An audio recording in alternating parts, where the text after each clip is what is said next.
Bridgepoint wants to help customers make informed and educated IT decisions. Customers see us as an extension of their IT team. We've helped thousands and thousands of customers in this sort of situation. So our customers face the challenge of dealing with growth.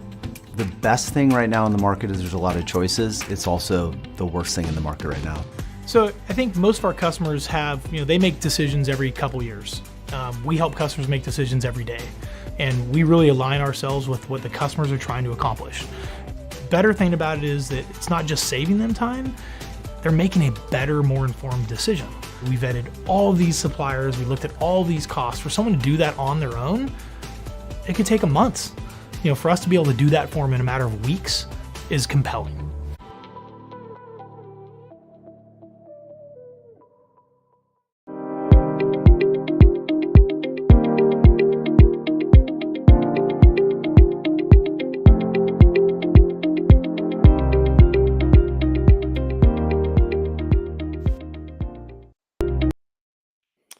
Hello, everybody, and welcome to this week's episode of Realcomm Live. As I do every week, or at least I try to, is come up with one word that describes what we're going to do today, what we're going to talk about. And my word for today is foundational. Now, let me explain. The office environment, the retail environment has been moving along at a certain pace for, call it 50 to 75 years. Over the last, 25 years, digital transformation has started to impact, real estate companies, but also their tenants. So let's say we were on a journey to digital transformation. Of course, the pandemic hit, threw everybody into this work, live, play, educate, entertain from home experiment. And I'm guessing that it probably accelerated the normal digital transformation that was going on by about 10 years, would be my guess. Okay. So here we are in this chaotic state. The built environment, 100 years old, is now being forced to radically, quickly rethink how to use and operate its space. So our guest today comes from the architectural and design world, Zaha Hadid, one of the best, most recognized architects on the planet. And the reason we went to an architectural design firm for a conversation was they deal with many clients. One corporation, they're going through this once. One real estate organization, they're going through this once. An architectural design firm are usually the people that get called when changes occur and thinking and redesigning space is front and center. They've got many clients. They hear many opinions. They're moving at a quick pace, not just in the United States, but globally. So I am really excited to bring in our guest this week to talk about what they're seeing in respect to this future of hybrid, immersive, next-gen work experience. We've got Arjun Kaker, who is the co-head of Zaha Hadid Analytics and Insight. And I had the pleasure of working with Arjun at Cortec, and we had so many incredible conversations about what is going on in this transformational time, and it's going to be a great conversation. So let's bring Arjun on and get this conversation started. Arjun, how are you? Great, Jim. Thanks so much for inviting me. This is my first time on a live show, so I'm super excited. Very good. Well, you should have been on live shows a lot, all over the place, because when our audience sees the work that Zaha Hadid is doing and you're doing, you have some of the most iconic, forward-thinking, progressive projects in the world. In fact, we've given an award to one of them, and we'll talk about that a little bit later. But I just, as I mentioned in my opening, I think it's critical to get you folks, as well as probably the consultancy community, in the room, and we're planning on doing that for Realcomm and IBCOM, which you're gracious enough to be part of our advisory group. But you folks see a lot, and you see it quickly, right? So your opinion is not just, oh, I've got one corporate campus to rethink, or 5 regional offices. You're dealing with that times 100. So I just am excited that you can bring your knowledge and expertise to this conversation because of all the great conversations you must be having with your clients. So why don't you tell us a little bit about yourself, just so people have some context, and then we're going to get into the company and then right into the conversation. Yeah. So ever since I qualified as an architect in the mid 90s, I've always been fascinated and throughout the last 25 years focused on workplace design, and in particular, user experience. And that's office buildings, but it's also from factories to education facilities to performing arts venues. Right. Yeah, but really, over that last 25 years, the last sort of 2-3 years has definitely been the, let's say, the most exciting period in that time. Well, they say a picture is worth a million words. Let's agree with that. And why don't I give you a couple minutes to, with some visuals, show us and talk about what Zaha Hadid is all about? Because if our viewers don't know who they are, or you are, I think you're in for a good surprise. So I'm going to let you go and give us a little overview, and I'll be right back. Yeah. So, yeah, I started my career at Foster and Partners, and I was there for 14 years, and I worked on projects including the Apple campus in Cupertino, Hearst Tower in New York, and the Comcast Center in Philadelphia. But then for the last 7 years, since I moved to America, I've been working for Zaha Hadid and for Zaha Hadid Architects, ZHA. And we've worked on various projects in the States, for instance, like 420 West Street, on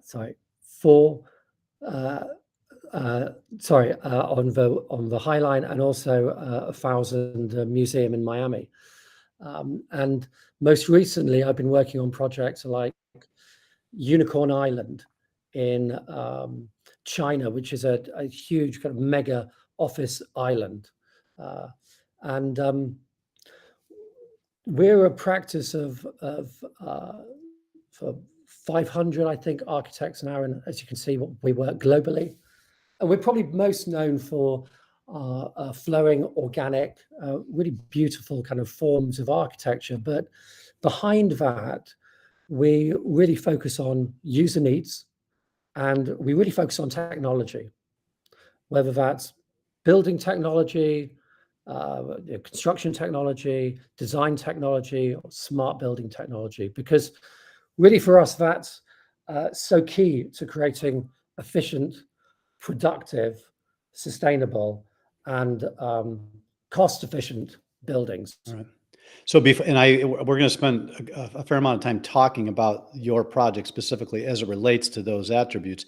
But before we get there, from your vantage point, I'll give you a minute. What have we gone through in the last 36 months? What did this COVID experimental work do, everything from home? What did it do to design in the built environment? Well, I think there's, in the last 36 months, there's been more change than the last 36 years in the way we've been designing buildings. But it's not just the last 36 months. I think there's change in the last 36 weeks. We have clients who have different perspectives, today than they had a couple of weeks ago. That sounds so that's familiar. because we are moving so quickly. And I think what we found is the most important thing is to not tie ourselves down, to create buildings that are as flexible as possible, because we're not building for today. We're building for something that's day one is going to be in 3 years' time. And that's just day one. Right. And we're building that building for the next 30 years. Well, let me share a process we went through. We decided in April of 2020, we had to cancel our in-person event in Miami, but we decided to have a hybrid event in November. And we decided to do it in Denver. And it was going to be a hybrid event. And we said, here, come one, come all, the first ever hybrid event. Why? Because we're in the built environment. We have events. We're inside. We're in buildings. And my team said, Jim, what's a hybrid event? And I said, I have no idea, but we're going to do one. And, an in-building event was on the left side of the spectrum. A virtual event was on the right side of the spectrum. So think of building versus the metaverse. And the spectrum could slide left and right at any point in time, because it was somewhere in the middle. Arjun, I will tell you that we changed our strategy every 24 hours for the first 3 months. You talked about people's minds changing. And at first, it made us nervous and anxious and stressful. And by about the first 2, maybe 3, 4 weeks, we understood that this 24-hour, whoop, that's not going to work. Totally undo that one. Then once we embraced that velocity of change, it became fun. And we produced a hybrid event that, to me, one of my most proud events in my career. Yeah. So you're this change thing. I don't want to lose sight of that with your clients, anybody listening. We're going to require hard decisions, and we're going to have to be able to change every 24 hours until this stuff starts to get figured out. Fair statement? Absolutely. Okay.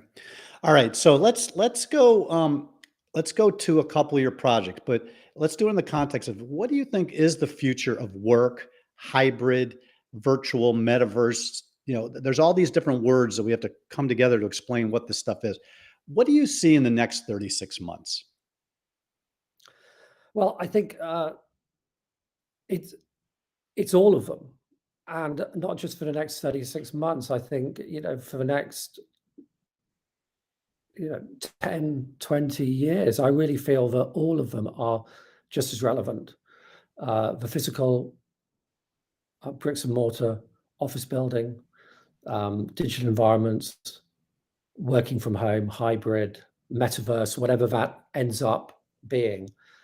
I think they're all part of a kind of they're all assets, and they all have their pros and cons, and they're all. I think what we're going to see is that in different regions, they're going to focus on different of those assets in different industries and different organizations. Even within the same organization, there'll be different people using different balances of metaverse, bricks and mortar, working from home. Boy, that is so different.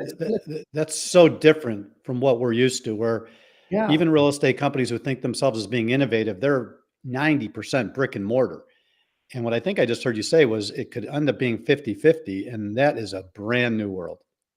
Well, yes, it could end up being 50-50, but it would be this sort of workplace ecosystem, as we're starting to think of it. That could be very much, 95% bricks and mortar, 5% the rest for some companies, and then flipped exactly the other way around for others. Absolutely. That's that sliding spectrum. That was that from one extreme to the other. There is no one answer.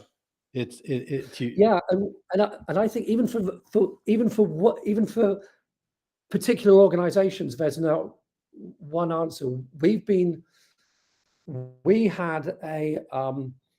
We recently refurbished all our office space, and we've been analyzing for the last 2 years now how people are working in the space, what they're doing, and what we found is that within the same project, with the same people in that project, over time, they work in very different ways.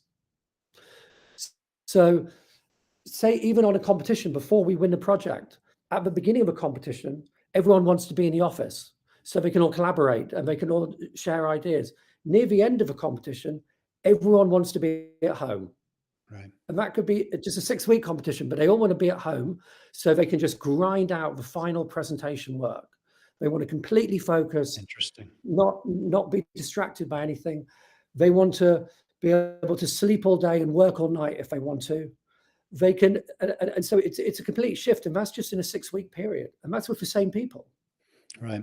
So before I take a break, I do want to talk about the technology side a little bit, and we can actually go back to some of your recent projects, even before COVID, because you guys had embraced this. As I mentioned, we gave you an award. Let's talk for a few minutes about Biha in the Middle East, and give us just some high-level ideas on how they use technology. I think one of the claims was one of the most autonomous buildings in the world. Can you give us just a little bit of an idea at a high level what the technology in that project looked like? Well, with Biha, we were really designing a physical and a digital twin at the same time, a physical and digital environment at the same time. And we Bihar worked very closely, as well as with us, with Johnson Controls and with Microsoft to really try to create, well, to succeed in creating what's probably the most AI integrated building currently. Definitely in the Middle East. Now if that not building's possibly 3 years old. I think we gave you an award about 3 years ago, maybe even. Is it still the most AI integrated building in the world? Do I you think? mean, in terms of, that's the thing, it was designed 3 years ago. They moved in this year, so we it's probably the most AI driven new built building at the moment. But of course, buildings which will be finished in a few months' time, it might well not be. But what's crucial there is that, especially with work with Microsoft, that they were really bringing in kind of natural language processing.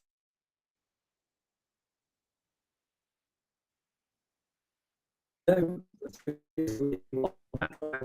we know now very clearly with things like ChatGPT, the potential of that. Right. So I'm really interested to see how, because I haven't really talked to them since ChatGPT came out and became public, how much that, for instance, is going to be integrated into it. Absolutely. Yep. So, Yeah. I mean, well, the foundation is there, and then all these new technologies, like you said, ChatGPT. I'm sure Microsoft was getting ready, willing, and able to apply that to the architecture. And I think where what BR really is a great example for us of is a self-evolving building, because it's one thing to be the most advanced on day one, but how do you make sure that your building continues to be advanced over time? And you can look at it a bit like how we look at our iPhone. That my iPhone might be 2 or 3 years old, but it still has the most up-to-date operating system, which gets updated every day. couple of months. Every day. Probably. Yeah, well, probably every day. So with BR, they're able to do that. They're able to be continually updating. Well, we're going to want to dig into BIHA in a lot more detail. I mean, real detail at the conference. So I'm going to maybe ask you to give us a little help getting up to speed on what the current state is, because like I said, we recognize its greatness years ago, and now that it's getting ready to really get into operations, I want to follow up with that. We need to take a quick break here from one of our sponsors, and we'll be right back to continue this fascinating conversation.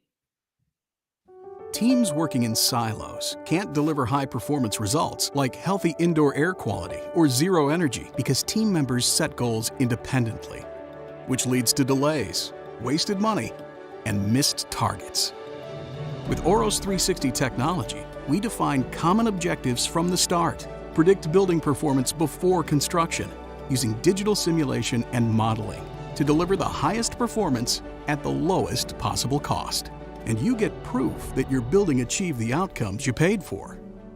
Contact Oros Group today to take the first step.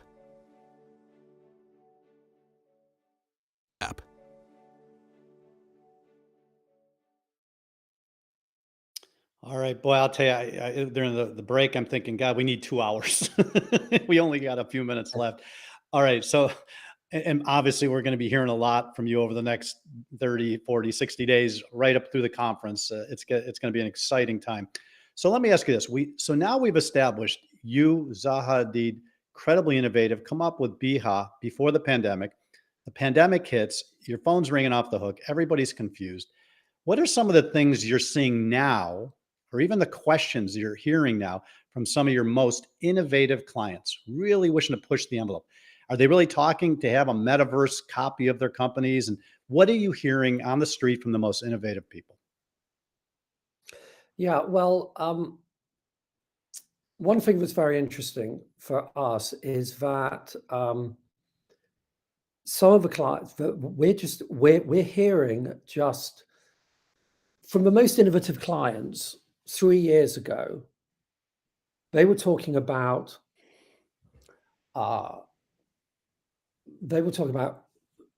meaningful collaboration. They were talking about flexibility and adaptability. They were talking about health and wellness. They were talking about user control of the environment. and they were talking about seamless technology. And we're hearing exactly the same conversations now, That makes sense. Yeah. but we're just hearing them a lot more vehemently and from a lot more people. So really, I don't think the trends have changed. They've just really accelerated. Yeah. And whereas before it was kind of the very high end kind of clients, the really kind of mindful clients who were thinking in that way, everyone's now thinking in that way. Right. Well, We have- boy, this is a whole other episode, but let me plant this seed. What do we do with all of the real estate that is basically functionally obsolete? The hundreds of millions of buildings that were designed for narrow hallways and cube farms. I've had so many conversations in the last 30 days where people are saying basically my $100 million building is functionally obsolete. It was designed for a different time, and the effort to get it up to today's standards it's overwhelming. There's a lot but anyway, that's a whole other episode of Realcomm Live. Let me ask you this final question. We are finding that with clients. We have had clients come to us and say, we have this building or we have this site with 2-3 existing buildings on it. They're from the 1970s, 1980s. What do we do? Can we radically change this building as it is? Can we just kind of strip it to the very core and work back? Can we make certain additions onto it, put a podium on it, etc.? Those kind of things. Will that make a difference, or do we need to knock it down, right, and build something new? And it's really tough. I mean, it's from a financial point of view, investment point of view, and also from from a sustainability point of view. Yep. But what we really want to be doing is, wherever possible, well, we need to commit all this time, energy, and money at a time when the real estate industry is experiencing incredible pressure. They don't have the money. Their tenants are wanting smaller spaces. There's all these forces competing with each other, and hence the chaos. I don't want to run out of time. Real quick, final thoughts. What does the office, mall, school, hospital, home of the future look like 5 years from now? Well, I think that all of those are going to be. I think they're going to be a lot more intensively used.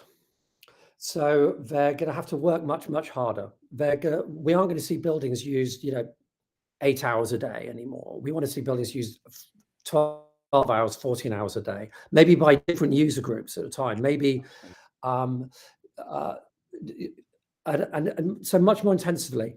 And I also think that we're going to be seeing a lot more intelligence in buildings in all of those categories, a lot more AI.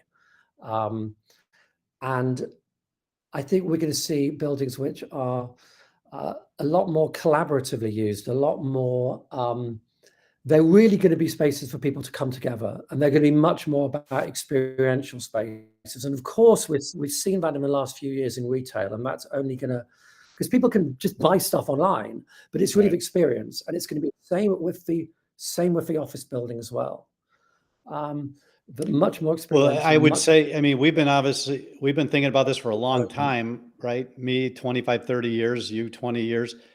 It is amazing to consider that with all this time that has lapsed, that we're still in the first inning of this transformational change. We are just starting. And But I think one thing we're going to see as well is just not that we're going to have less things which are just going to be called office buildings. We're going to have things which are going to be, because it'll be an office building part of a day, but it'll be retail during the weekend. It'll be a market another time. It'll be a community center another time. So just those labels, I think, are going to change. Absolutely. You are so spot on. I tell you, unfortunately, we are out of time. I am looking forward to working with you on the next gen office hybrid future, advisory council in preparation for Realcomm and IBCon. We got an incredible program on this topic. It's going to be devoted to its own space, integrated into the conference. We've actually just uncovered a few places in Las Vegas, where the conference is going to be, that are right in line with what you and I just talked about. So we're going to be introducing those ideas at the conference, actually some site visits and some tours, not just theory, but we believe in walking the walk. We found some pretty incredible places that really do represent the future. So that's going to be exciting, and you're going to hopefully be part of all this. Thank you so much for your time, your commitment. It's going to be a fun journey, and I'm glad to be on it with you. So thank you. Thank you so much, Jim. You have a great weekend. Wow. Like I said earlier, that could have been a 2-hour conversation easily. I mean, it would take an hour just to dive into the BHOP project in the Middle East. Before we go any further, I'm going to bring on Howard, who's going to do what he does so well, and that's give us a little bit of heads up on what the news for this week. I mean, that was a crazy good conversation with a really smart guy from a great organization. Great. And it was a great continuation of the conversation that we started at Cortec in November. And just so everybody knows, we're going to be diving a lot more deeply into this at the June. Let me correct you, Howard. We started this conversation in a ballroom in Denver in 2020. Okay. I mean, let's be very clear.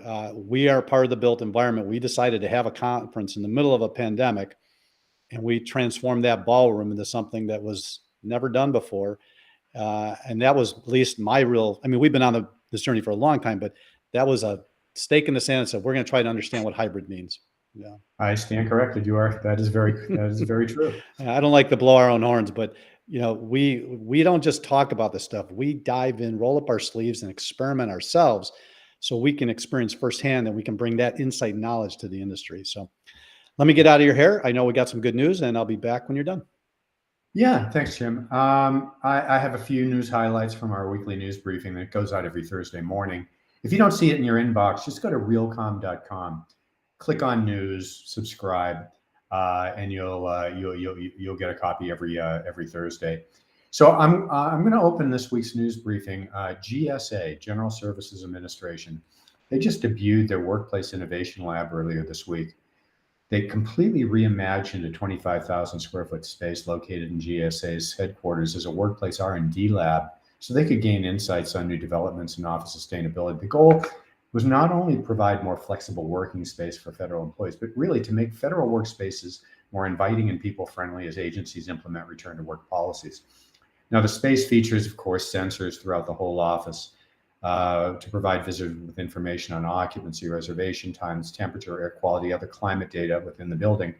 And they have a huge emphasis on OT network and data cybersecurity. And throughout this pilot project, GSA is going to be sharing information that they collect throughout the project with the industry. So GSA does recognize that people are going to be coming back to the workplace really to be with other people.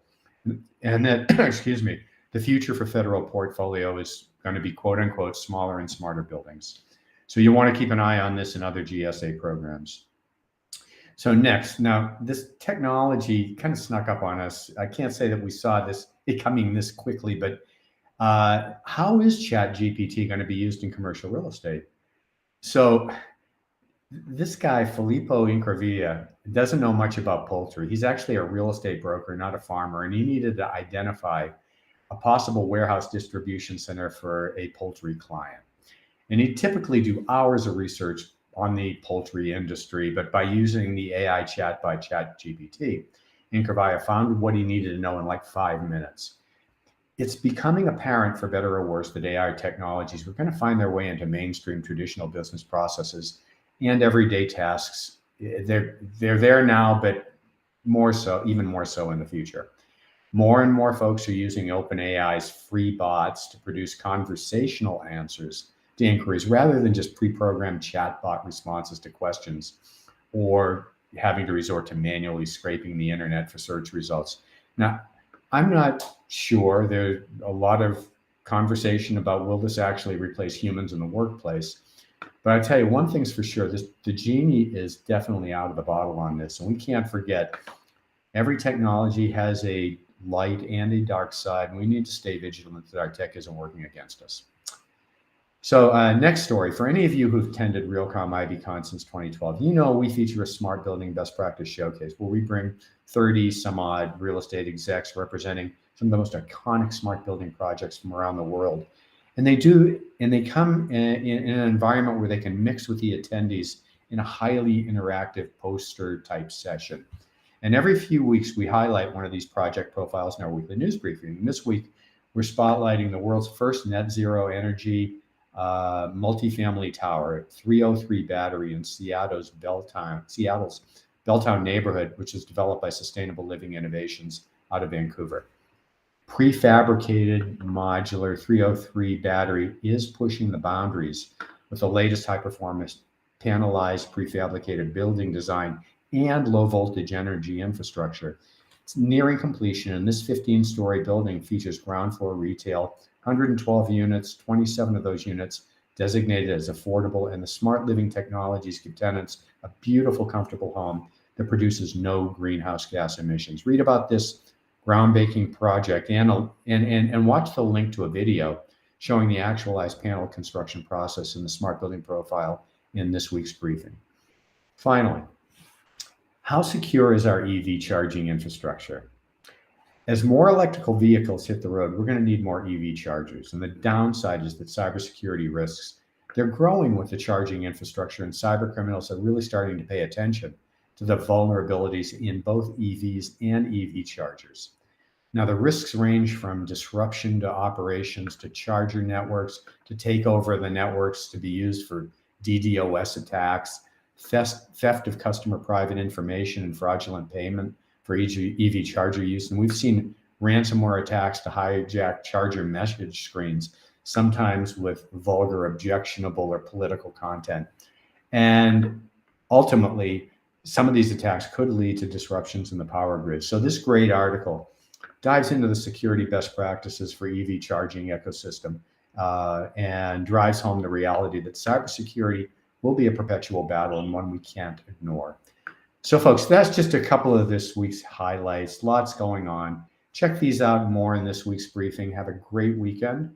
And back to you, Jim. As always, Howard, you dig through the noise and you come up with the content that is legitimate, real, important, and you and your team do a great job. So thank you. And hope you have a great weekend. Okay, thanks. All right. So before I introduce next week's topic and guest, why don't we hear from our final sponsor, and I'll be right back.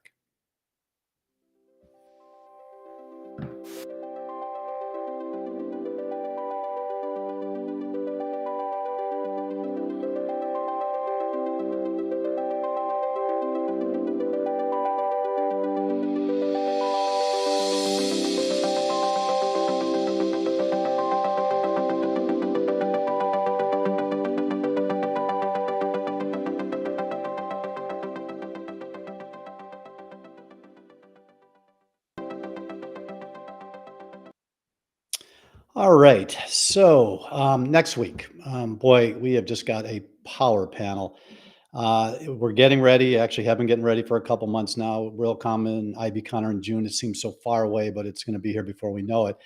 And we are now a tenth of the way in the planning process for that event. And one of the first things we do is choose our chair folks for both RealComm and IBCon, as well as our advisory council. So we thought it would be a great opportunity to bring on our co-chairs for RealComm next week, Jeannie Schneider, SVP and CTO of Heinz, Joe Rich, EVP and CIO related companies, and Sanesh Kashav, Managing Director and CTO of Prologis. If you just look up those folks, have any understanding of who they are, these are phenomenal companies with incredible projects, with some of the most forward-thinking and innovative ideas and concepts. And these three folks are some of the smartest we have in this industry. They have incredible jobs as far as what they need to do, transforming old buildings into new, make sure the new are state-of-the-art, and keeping their organizations up to speed as far as technology, automation, and innovation. I am proud and feel privileged to be able to have a conversation with them. I think you're not going to want to miss it. These are three very smart people from three extraordinary organizations. And we're going to start going deep as to what we can expect the conversations to be in June. So you all have a great day, great weekend, be well, and I will see you next week on RealComm Live.